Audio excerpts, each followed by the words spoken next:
오늘 하나님이 우리에게 주신 말씀은 요한복음에서 같이 찾아보도록 하시겠습니다. 요한복음 6장에 있습니다. 요한복음 6장 15절입니다. 제가 아는 성경 신약성경 152쪽에 있습니다.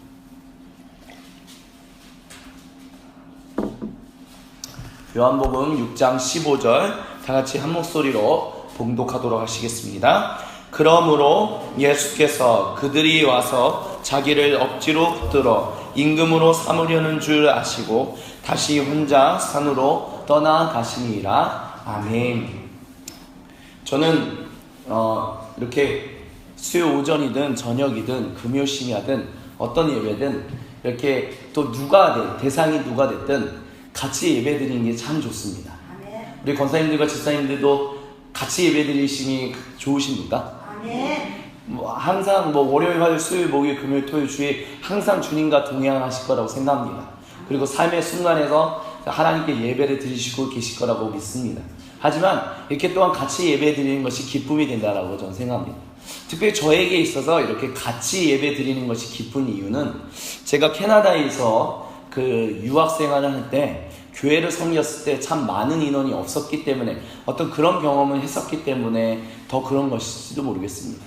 여기 계신 우리 사라교회 대부분이 이제 사라교회 이제 우리 권사님들과 집사님이시고 다비다 또한 이제 우리 집사님도 계신데 제가 캐나다에 있었을 때 너무 길게는 말씀드릴 수는 없겠지만 제가 거의 개척교회 같은 교회를 섬긴 적이 있었습니다. 담임 목사님이 계셨었는데 담임 목사님이 갑자기 떠나시고 거의 성도님들이 없는, 그래서 어떤 때는 저와 제 아내만 주일에 예배를 드릴 때도 있었습니다. 그러니까 저는 이미 개척교회를 조금 경험을 했다라고 말씀드릴 수 있을 것 같습니다. 근데 이게 때로는 이제 한 명과 예배를 드리면 이게 조금 어려울 때가 있어요. 뭐가 어려우냐면 이게 예를 들어서 다수면 제가 여기도 시선을 두고 저기도 시선을 두고 저쪽에도 시선을 두고 다양하게 시선을 둘 수 있거든요. 그리고 다양한 반응들이 있으실 거잖아요.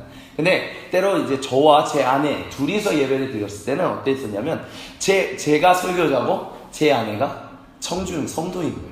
그러면 다른 분들은 안 계시잖아요. 그러면 저는 오직 제 아내만 보고 설교를 하는 거예요.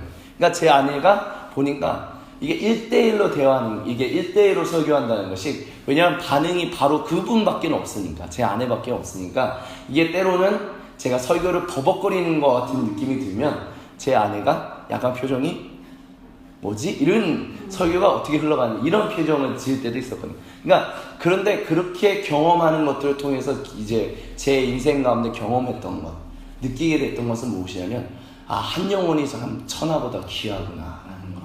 그런 것을 좀 많이 느끼게 됐습니다. 그래서 저는 예배가 10명이 있든 아니면 5명이 있든 20명이 있든 30명이 있든 전 참 좋습니다. 같이 예배드립니다. 한 영혼이 천하보다 귀하다는 것을 그때 훈련했기 때문에 아마 지금 누구랑 예배를 드리든 누구와 함께 말씀을 나누든 그게 참으로 귀하다라는 것을 아마 그렇게 인식하게 되는 것이 아닌가 그런 생각이 듭니다. 그리고 저도 이제 부목사로서 이 교회에서 사역을 하고 있지만 제가 나중에는 저는 이제 보통 요즘은 이제 부목사님들이 두 가지 길로 가시거든요. 개척을 하든지 아니면 담임 목사로 청민받아서 가든지 둘 중에 하나를 하는데 저는 개척을 하려고 지금 마음에 준비하고 있습니다.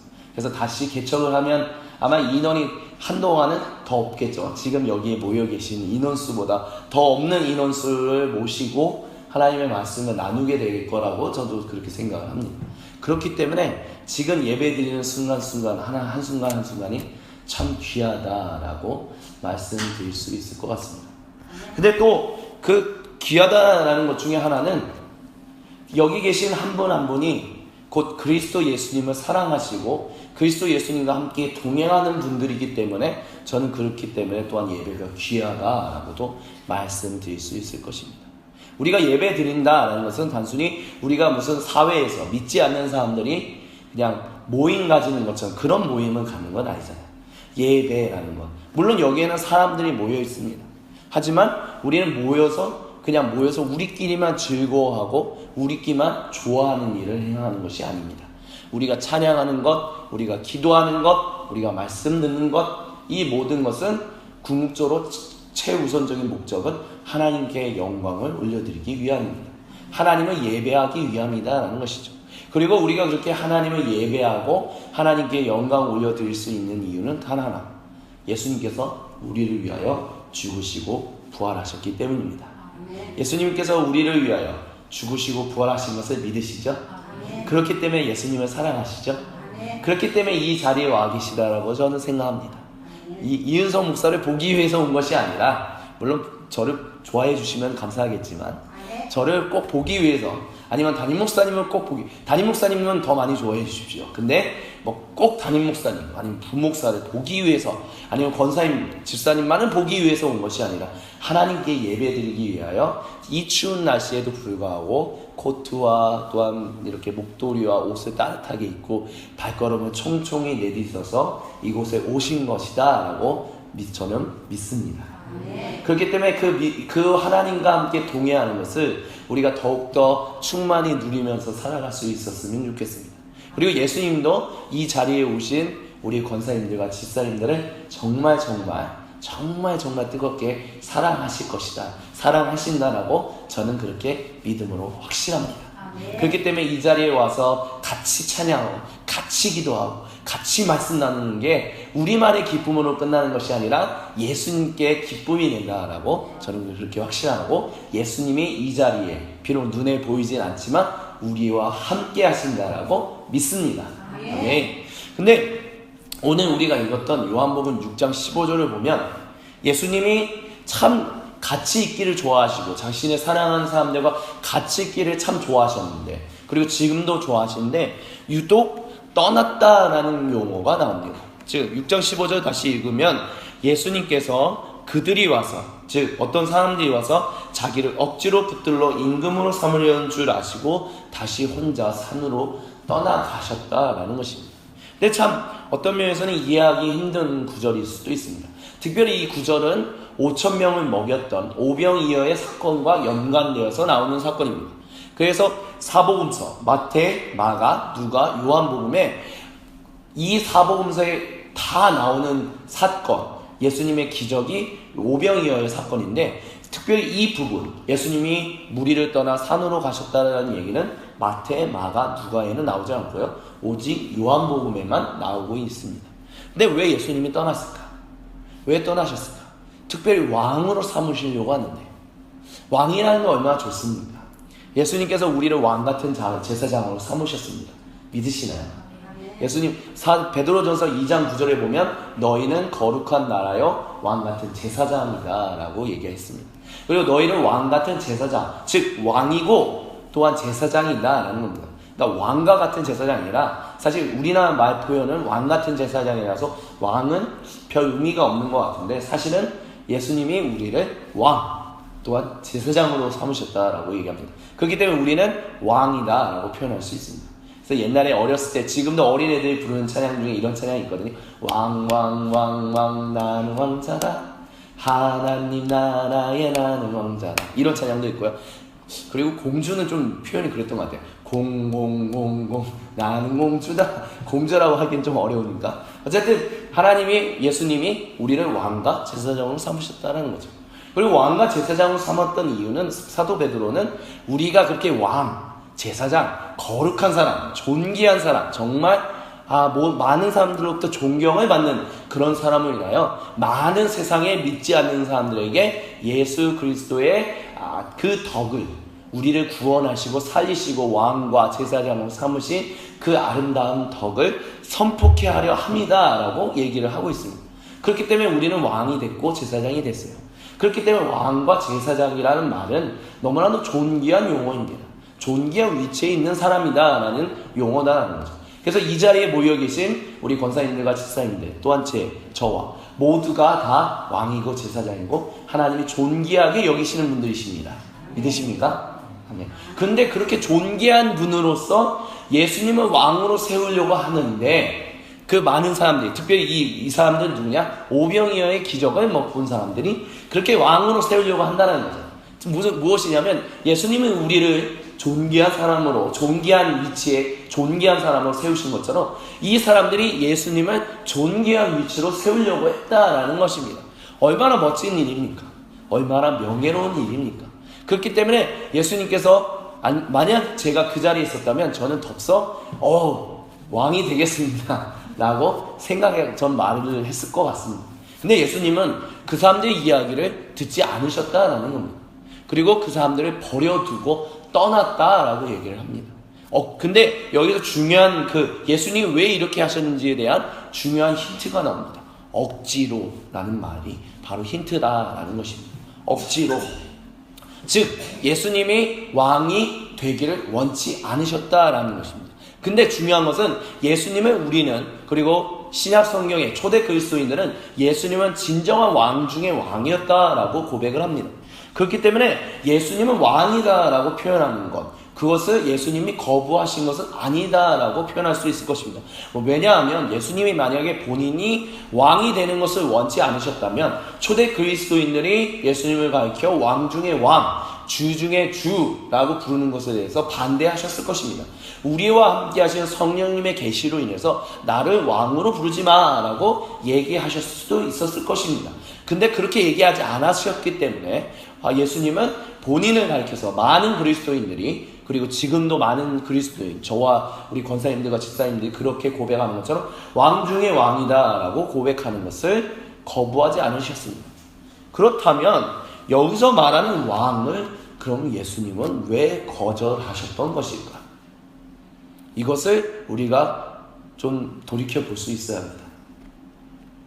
어쩌면 이 오병이어의 기적을 겪었던 사람들은 예수님이 원하시는 왕이 아닌 자기들이 원하는 왕으로 삼으려고 했기 때문에 예수님이 거절하신 것은 아닌가 생각해 볼 수 있어야 한다라는 것입니다.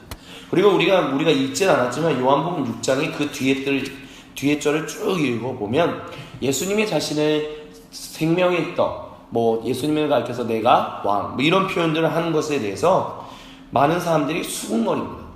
이 사람이 목인데 이렇게 알아듣지 못하는 말을 하지? 그런 얘기를 합니다. 그리고 또한 예수님이 내가 너희를 위해서 살리기 위하여 하늘로부터 온 떡이다 라고 얘기를 할 때 그와 같은 얘기를 듣고 난 다음에 6장 60절에 이런 얘기가 있습니다. 제자 중 여럿이 듣고 말하되 예수님의 말씀이 참 어렵다. 누가 이 말씀을 들을 수 있을까라는 얘기를 합니다.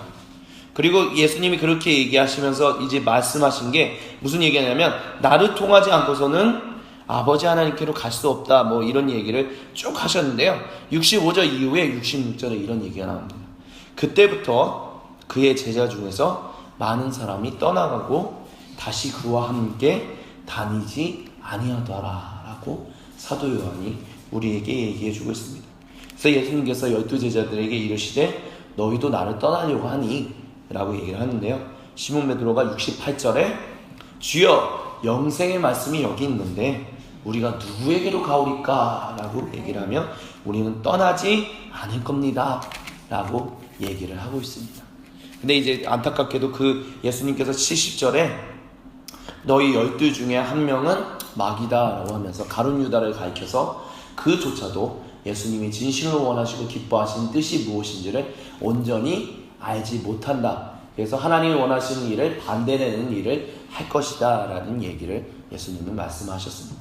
즉 이와 같은 말씀을 토대로 우리가 미루어 짐작할 수 있는 것, 미루어 알 수 있는 것은 무엇이냐면 많은 이들이 예수님이 기적을 베푸신 것, 그래서 자기들의 배고픈 것을 먹이시고 자기들을 구원하신 것, 그 당시에 자기들 살리실 것이다 라는 것을 믿고 왕으로 세우려고 했는데 그것이 예수님이 원하시는 어떤 왕이다 라는 개념과는 다른 그런 것이었다라는 것을 우리는 볼 수 있습니다. 그렇기 때문에 그들은 예수님이 자기들이 원하는 그 얘기를 하지 않으니까 자기들이 바라고 원하는 어떤 그런 왕의 역할을 하려는 것 같지 않고 오히려 이상하고 어렵고 이해하기 힘든 말들, 오히려 하나님을 대적하여 보이는 그런 말들을 하는 것 때문에 예수님을 믿을 수가 없다라고 얘기합니다. 참 사람 마음이 간사한 것 같다라는 생각도 합니다. 그 오병이어 말씀을 듣고 정말 기적을 경험해서 이 사람은 우리의 왕으로 세워야겠다라고 사람들이 생각했었는데 하루가 지나지 않아서 예수님이 말씀하시는 게 도통 알아듣지 못하고 아무리 생각해 보건데 이 예수님이 우리가 바라고 원하는 그런 왕은 되지 않을 것 같아. 그 생각의 전환을 위해서 수많은 사람들이 떠났다라는 거죠. 그리고 이와 같은 모습은 이 요한복음 6장뿐만이 아니라 예수님이 종료주일에 그 나귀를 타시고 예루살렘 성전에 입성하던 모습을 통해서도 우리는 볼 수 있습니다. 예수님이 나귀를 타고 예루살렘 성전으로 예루살렘으로 입성하십니다. 그때 많은 사람들이 잎사귀를 내리고 옷을 깔고 쭉 이렇게, 왜 중요한 사람이 지나가면 그 레드카펫을 까는 것처럼 그렇게 하면서 호산나 호산나 주 예수님의 이름으로 오시는 이여 아멘 어서 오십시오 막 환영을 합니다. 근데 이 주일도 안 지나죠. 이 주일날 입성하셨다 하면 월요일, 화요일, 수요일, 목요일, 금요일 5일도 지나지 않아 많은 사람들이 저 예수를 십자가에 못 박으십시오 라고 얘기를 합니다. 사람의 마음이 그렇게 변하는 것을 요한복음 6장과 그 사건을 통해서 보인다라는 것이죠. 근데 예수님은 그 사람의 마음에 무엇이 있는지를 아셨기 때문에, 즉 그들이 억지로, 즉 예수님이 원하시고 기뻐하시는 그 뜻을 그 왕으로서 자기들을 예수님 왕으로 세우는 것이 아니라 자기들이 원하고 기뻐하는 어떤 이용 대상으로서 예수님 왕으로 세우려고 하기 때문에 본인이 그 자리를 피했다라고 얘기를 하십니다. 그리고 이와 같은 것은 우리의 삶 가운데서도 종종 나타나지 않을까 저는 그렇게 생각합니다. 우리가 예수님은 왕이다라고 고백합니다. 예수님은 왕이다라고 고백하는 것은 예수님은 왕이고 우리는 예수님의 왕의 어떤 밑에 있는 사람으로서 예수님이 원하시고 기뻐하시는 뜻을 따라 살겠습니다라는 것을 내포하고 있습니다. 그렇기 때문에 우리가 예수님은 왕이다라고 고백하는 것은 우리가 예수님을 따라 살겠습니다라는 어떤 삶의 다짐과 믿음의 고백을 같이 담고 있는 것입니다. 근데 만약에 우리가 이와 같은 고백을 담고 있지 않는다면 오늘 이 사건에 나오는 이 수많은 사람들처럼 우리는 예수님은 왕이다라고 고백하지만 진정으로 왕으로서 세우려고 하는 것은 아니다라고 말할 수도 있을 것입니다. 지금 무슨 얘기냐? 나는 예수님은 왕이다라고 고백, 예수님은 나의 인생에 우리 교회 공동체의 왕이십니다라고 고백을 하는데 그것이 정말 예수님을 왕으로 세워서 내가 존경할 뿐, 내가 사랑해야 할 뿐, 내가 믿고 따라야 할 뿐, 그래서 내가 그분을 따라 살겠습니다 라고 생각하는 것이 아니라 나를 도와줄 사람, 내가 힘들 때 나를 위로해주고 내가 어려울 때 나를 격려해주고 내가 원하는 대로 이렇게 역사하시고 저렇게 역사하시는 어떤 그런 왕, 즉 내가 먼저고 예수님은 이용 대상 가치로서의 왕으로서 삼는다면 예수님은 오늘 우리가 읽었던 이 15절의 말씀처럼 이 사람들 떠났던 것처럼 그렇게 생각하는 오늘의 그리스도인의 누군가를 떠나실 수 있다라고도 얘기할 수 있다라는 것입니다. 근데 그것을 떠나는 이유는 예수님이 그 사람들을 미워하기 때문이 아니라 그들이 원하는 왕으로서 만약에 예수님이 그들이 원하고 바란 대로 이루어주는 왕이 되면 그들이 하나님이 진정으로 원하시고 기뻐하시는 삶을 온전히 알지 못하고 그 뜻대로 살 수 없기 때문에 그들을 사랑하는 마음에 그들을 그렇지 않은, 나는 그런 사람이 아니다라는 것을 보여주시기 위하여 예수님이 떠나신다라고도 이야기할 수 있다라는 것입니다. 보통 부모가 자녀를 이제 양육하다가 자녀가 결혼하고 난 다음에는 어느 정도 거리를 둔다라는 그런 부모님들이 계십니다. 그럼 그런 부모님들이 왜 그러시냐라고 물어본다면 그렇게 얘기합니다. 왜냐하면 지금은 내가 이 자녀가 어렸을 때는 내가 가까이 가서 모든 것을 가르쳐주고 해야 할 때였지만 지금은 결혼했기 때문에 지금은 내가 가까이 있으면 오히려 이 자녀가 더 성장하는데 더 성숙하는데 방해가 되기 때문에 그렇기 때문에 사랑하는 마음은 동일하지만 지금은 좀 거리를 두어야 할 때이기 때문에 거리를 둡니다 라는 얘기를 들어본 적이 있습니다. 즉 예수님이 이와 같은 사람으로부터 거리를 둔다라는 것도 그와 같은 것이다 라고 얘기할 수 있을 것입니다. 무엇이냐? 미워하기 때문에 떠나시는 것이 아니라 미워하기 때문에 우리 그런 사람들이 원하고 기뻐하는 것을 이루어주지 않는 것이 아니라 그들을 사랑하기 때문에 그들이 하나님 앞에서 더욱더 온전한 사람으로서 살아갈 수 있게 되기를 예수님이 원하시기 때문에 때로는 어떤 사람들 즉 예수님은 자기들이 생각하고 원하는 대로 이용하려고 하는 그 사람들을 곁을 떠나서 그들이 기도한 그것을 들어주지 않으시고 그들이 이야기하는 것에 응답하지 않으시는 것처럼 보일 때가 있다라는 것입니다. 그렇기 때문에 우리 사랑하는 권사님들과 집사님들, 또한 저 말씀을 증거한 저조차도 우리 이 말씀을 통해서 우리의 삶에 새겨야 할 것 한 가지는 이것이다 라고 생각합니다. 즉 무엇이냐? 예수님은 왕으로서 모시는데 그 예수님은 어떠한 왕으로 나는 모시고 있는가를 곰곰이 매 순간 돌이켜 볼 수 있어야 한다라는 것입니다. 내가 예수님을 혹시 내가 바라고 원하는 것을 이루어주는 어떤 마술사와 같은 어떤 그런 선물을 주는 어떤 그런 키다리 아저씨와 같은 그런 왕으로서 우리 예수님을 모신다면 예수님은 그런 우리의 뜻을 이루어주지 않으실 것입니다. 오히려 잠깐 거리를 두실 수도 있습니다. 그렇지만 우리가 진실로 예수님을 정말 내 인생을 위하여 도움을 주는 그냥 도움 주는 그런 대상으로서의 왕이 아닌 진정으로 나를 구원하시고 나를 사랑하시고 나를 인도하시며 우리를 보호하시는 진정한 왕 중의 왕으로서 우리가 인정하고 내가 그 왕을 진심으로 온 마음과 온 뜻과 모든 것을 다하여 섬기겠습니다 라고 우리가 항상 살아갈 수 있다면 예수님은 진정한 우리의 왕으로서 우리를 도우시고 우리가 생각하지 못했던 것을 입히시고 또한 채우시며 인도하실 것이다 라고 우리는 믿음으로 고백할 수 있어야 할 것입니다. 그렇기 때문에 사랑하는 우리 한성교회 우리 권사님들과 집사님들 그리고 또 저 또한 포함해서 이거 하나만을 우리가 인식하면서 이번 한 주간에 살아갈 수 있게 되길 소망합니다. 예수님을 진정한 왕 중의 왕으로 모시며 살아가는 우리 모든 주님의 사랑하는 권사님들과 집사님 또한 제가 되기를 나사렛 그리스도 예수님의 이름으로 간절히 축원드립니다. 같이 기도하겠습니다. 사랑의 하나님 아버지 감사합니다.